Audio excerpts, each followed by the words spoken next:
আসসালামু আলাইকুম everyone, welcome back to my another video.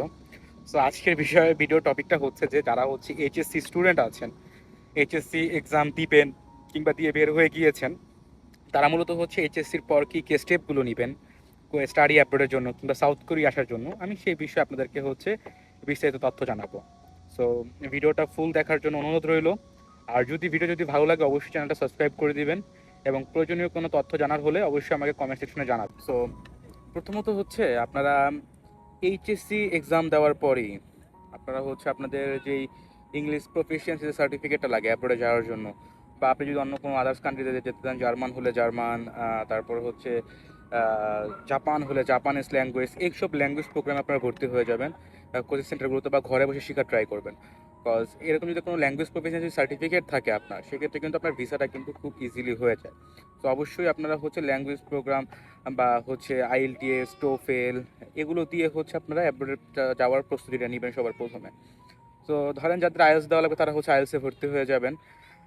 আর তারপর হচ্ছে যে আপনাদের যে ডকুমেন্টসগুলো, কজ বাংলাদেশে বলা যায় যে আমার 70% স্টুডেন্ট বা 70% পার্সনেরই হচ্ছে এনআইডি, বার্থ সার্টিফিকেট, তারপরে হচ্ছে যে সার্টিফিকেট, এসবগুলো হচ্ছে নামের অনেকটা মিসম্যাচ থাকে, যেটা কিন্তু পরবর্তী কিন্তু এম্বাসি ফেস কিংবা হচ্ছে ডকুমেন্ট সাবমিটের সময় কিন্তু খুবই প্রবলেম ফেস করতে হয়। সো অনেকে হচ্ছে অ্যাফিডেভিট করে, আবার অনেক সময় অ্যাফিডেভিট অ্যাকসেপ্টেবলও হয় না। তো সেক্ষেত্রে হচ্ছে বিভিন্ন রকমের সমস্যার সম্মুখীন হতে পারে। সো আসলে আপনারা হচ্ছে আপনাদের ডকুমেন্টসগুলো রেডি করবেন, সাথে হচ্ছে আপনাদের পাসপোর্টটা তো তৈরি করে নেবেন। পাসপোর্ট কিন্তু আপনার আইএলস দিতে গেলেও কিন্তু আপনার পাসপোর্ট লাগবে।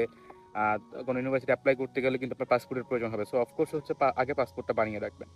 এখন আপনারা যারা কোরিয়া আসতে যাচ্ছেন বা কোরিয়ার জন্য যারা প্রিপারেশন নেবেন পরবর্তীতে, তো কোরিয়ার জন্য আপনারা কি করবেন বা কীরকম প্র্যাকটিস বা প্রিপারেশনটা নেবেন? কোরিয়ার জন্য আসতে হলে এখন দেখতে পাবেন অনেক অনেক জায়গা থেকে হচ্ছে আপনার টোফেল, তারপরে হচ্ছে টোফেল বলতে আপনার টপিক, তারপরে হচ্ছে যে উইদাউট আইএলসে হচ্ছে বিভিন্ন ইউনিভার্সিটি হচ্ছে স্টুডেন্ট নিচ্ছে। টপিক যদি এক্সাম দিতে পারেন সেক্ষেত্রে তো আপনার জন্য অনেক ভালো, কজ টপিক দিলে তো আপনার কোরিয়ান ইনশাল্লাহ ভিসা 100% হয়ে যাবে। বাট আপনি যদি বাই এনি চান্স উইদাউট আইএলসে বা আইএলটিএস দিয়েও যদি কোনোভাবে যদি আপনার ভিসাটা না হয়, তাহলে কিন্তু পরবর্তীতে কিন্তু আপনাদের কিন্তু অনেক প্রবলেম ফেস করতে পারেন, কারণ অনেকগুলো টাকা লস হবে। এখন আপনি যদি উইদাউট আইএলটিএস ডাইরেক্ট অ্যাপ্লাই করে ফেললেন, আপনার ভিসা হলো না, তখন কিন্তু আপনি কিন্তু আর কোনো অপশন থাকবে না অন্য কোনো কান্ট্রিতে অ্যাপ্লাই করার জন্য। তো সবার আগে হচ্ছে আইএলটিএসটা দিবেন। আইএলটিএসটা দিলে হয় কি, যদি একটা অ্যাভারেজ মার্ক রাখতে পারেন 5.5, 6 এরকম যদি মার্ক আপনার যদি থাকে, দেখা যাবে কি পরবর্তীতে হচ্ছে আপনি সাউথ কোরিয়া না হলেও অন্যান্য যে কান্ট্রিগুলো আছে সব কান্ট্রিতে হচ্ছে আপনি অ্যাপ্লাই করতে পারবেন। তারপরে হচ্ছে আপনার বাজেটের ব্যাপারটা। আপনি কোরিয়াতে বা আদার্স কান্ট্রিতে তো যাওয়ার প্রিপারেশন নিলেই তো হবে না, আপনাকে তো হচ্ছে অবশ্যই একটা ওই অ্যামাউন্টের বাজেট আপনার আগে থেকে হচ্ছে মেনটেন করে রাখতে হবে। সো এর জন্য করবেন কি, আপনার ফ্যামিলির সাথে বসবেন, কথাবার্তা বলবেন, এবং আপনার যে 9-10 লাখ টাকা যেটা প্রয়োজন হবে, বা সাউথ কোরিয়ার জন্য 7 থেকে 8 লাখ টাকা এরকমের যে আপনার বাজেট থাকবে, বাজেটটা আগে হচ্ছে আপনি রেডি করবেন। কারণ দেখা যাবে কি প্রত্যেকটা ধাপে ধাপে আপনার বিভিন্ন রকমের অ্যামাউন্ট লাগতে পারে। তো তখন যদি ধরে রাখেন যে ভিসা হওয়ার পরে আমার এই খরচটা হবে, ভিসা হওয়ার আগে, তো এরকম হয় না। আপনাকে আগে থেকেই হচ্ছে এই টাকাটা আপনার রাখতে হবে নিজের কাছে, যেন আপনি প্রপার যেন কাজটা যেন খুব দ্রুত করতে পারেন, যে আপনার যেন কোনো প্রবলেম ফেস করতে না হয়। যেমন হুট করে চাইলো এজেন্সি যে আপনার টিউশন ফি ডেট হচ্ছে এই কয় তারিখে, আপনার 10 দিনের মধ্যে টিউশন ফি দেওয়া লাগবে। এখন আপনি তো মনে করতেছেন যে না, আমি তো এরকম একটা 1 মাস বা 1.5 মাস একটা প্রিপারেশন নিয়ে রেখে টাকা ম্যানেজ করার, এর মধ্যে দিয়ে দিব, তখন কিন্তু লোন বা বিভিন্ন ঝামেলার মধ্যে আপনাদের সম্মুখীন হতে হবে। তো সেক্ষেত্রে অবশ্যই হচ্ছে আপনাদের ব্যাকআপ অ্যামাউন্টটা হচ্ছে রাখতে হবে।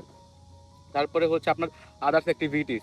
তো অনেকে হচ্ছে কি যে অ্যাব্রোডে আমার স্টাডি অ্যাব্রোডের চিন্তা ভাবনা আছে, আমি হচ্ছে বাইরে চলে যাব, আমার আর কোনো কিছু করতে হবে না দেশে, না এরকমটা না। আপনারা হচ্ছে অবশ্যই যে কোনো একটা ইউনিভার্সিটিতে হচ্ছে আপনারা অ্যাপ্লিকেশন মানে অ্যাডমিশন নিয়ে রাখবেন। যেমন যদি কোনোভাবে যদি কোনো ইউনিভার্সিটি পসিবল না হয়, ন্যাশনাল ইউনিভার্সিটি, সাত কলেজে হচ্ছে দেবেন, অ্যাডমিশন টেস্ট দিবেন, গুচ্ছ বা পাবলিক ইউনিভার্সিটিগুলো ট্রাই দিবেন।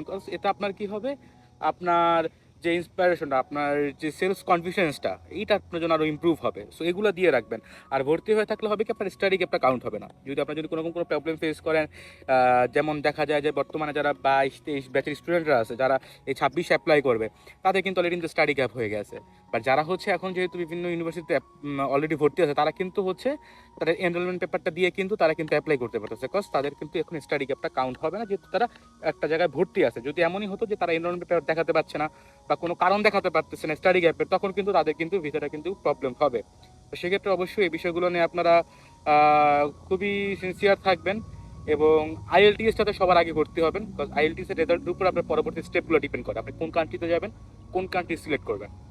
আর যাদের হচ্ছে স্পন্সরের অ্যাকাউন্ট দরকার হবে, যে স্পন্সরের অ্যাকাউন্ট তো বিভিন্ন কান্ট্রিতেই প্রয়োজন হয়, সাউথ কোরিয়া তো যেহেতু প্রয়োজন হচ্ছে, তো আপনারা হচ্ছে এইচএসসির পরই হচ্ছে আপনার প্যারেন্টসের যে কারো নামে হচ্ছে একটা সেভিংস অ্যাকাউন্ট খুলে রাখবেন, যেন ওই অ্যাকাউন্টের ভিত্তিতে করে যেন আপনি যেন লোন নিয়ে রাখতে পারেন, কিংবা হচ্ছে ট্রানজেকশন করে যেন ব্যাংক স্টেটমেন্টে যেন বাড়াতে পারেন। তো এরপরে হবে কি, আপনার পরবর্তী স্টেপগুলো আরও ইজি হয়ে যাবে। আর সবার আগে হচ্ছে যেই কান্ট্রিতে যাবেন আপনি, ধরেন যেই ইউনিভার্সিটি চুজ করতেছেন বা যেই কান্ট্রিতে যাবেন, ওই কান্ট্রিতে কেউ আছে কিংবা ওই ইউনিভার্সিটিতে কেউ পড়াশোনা করতেছে, তাদের সাথে সবার আগে যোগাযোগ করবেন, এবং যোগাযোগ করে ইউনিভার্সিটির প্রবলেমগুলো, কাজের ফ্যাসিলিটিস, পার্ট টাইম জব এবং হচ্ছে পিআর ফ্যাসিলিটি সকল কিছু সম্পর্কে আগে একটা তথ্য নেবেন, জানবেন, যেন আপনি এজেন্সির মাধ্যমে যেন কোনো প্রতারিত না হতে পারেন। কারণ এখন কিন্তু বর্তমানে অনেক এজেন্সি আছে যারা যে কান্ট্রি নিয়ে কাজ করে ওই কান্ট্রিতে কখনো তারা যায়ই না, তারা হচ্ছে বিভিন্ন সোর্সের মাধ্যমে, বিটুবি ফাইলের মাধ্যমে তারা হচ্ছে বিষয়গুলো নিয়ে কাজ করে। তো ফলে দেখা যায় কি, যে আপনি যদি ইনফরমেশন না জানেন, তো তারা আপনাকে ভুলভাল একটা তথ্য দিয়ে আপনাকে অ্যাপ্লিকেশন করিয়ে দিল, বাট আপনি পরবর্তীতে ফেস করলেন যে না, বিষয়টা তো অন্যরকম, তখন কিন্তু আর এজেন্সির দোষ দিলাম না, কারণ আপনাদের মধ্যেই হচ্ছে ওই নলেজের একটা ছিল, গ্যাপ ছিল। তো অবশ্যই এই কাজটা করবেন। আর আগে হচ্ছে ইউনিভার্সিটি, কান্ট্রি লিস্ট এগুলো মেনটেন করে তারপরে আপনি আরও 1-1.5 মাস হচ্ছে ভাববেন যে কোন কোন এজেন্সি টপ লিস্টে আছে, কাদের ভিসার ইস্যু কেমন, কাদের খরচগুলো কীরকম, সব কিছুর উপর ডিপেন্ড করে আপনি তখন বড় ভাই, সিনিয়র যারা ওই ইউনিভার্সিটি পড়তেছে, ওই কান্ট্রিতে আছে, তাদের সাথে কথা বলে তারপরে হচ্ছে আপনারা ওই কান্ট্রিতে হচ্ছে অ্যাপ্লাই করবেন। তো আজকের ভিডিওটা এতটুকু পর্যন্তই থাকুক। আর যদি কারো যদি কোনো রকম কোনো প্রবলেম হয় বা যদি কোনো সমস্যার সম্মুখীন হন, আমাকে কমেন্ট সেকশনে জানাবেন, আর আমি আমার নাম্বারটা দিয়ে দিব ডিসক্রিপশনে, ওই নাম্বারে যোগাযোগ করবেন আমার সাথে হোয়াটসঅ্যাপে, ইনশাল্লাহ আমি আপনাদেরকে হেল্প করার ট্রাই করবো। তো সবাই ভালো থাকবেন, আসসালামু আলাইকুম।